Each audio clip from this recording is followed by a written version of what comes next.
William here with Certainty Home Inspections. Doing a home inspection here. We can see we've got a pretty good negative grade with the ground outside of this home, directing all the water right towards this outside garage and the structure.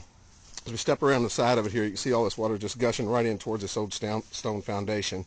And then our retaining wall that runs around that, there's no kind of drainage around that, and has just totally caused this wall to fail. You can see it's pushed over, all the stones are falling out, so major issues here as well.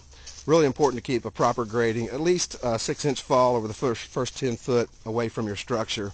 Ultimately, this is what can happen. You can see the stone foundation has failed, completely rolled out from underneath the pad that's poured inside and starting to roll down this hill here. So major cost, major concern here.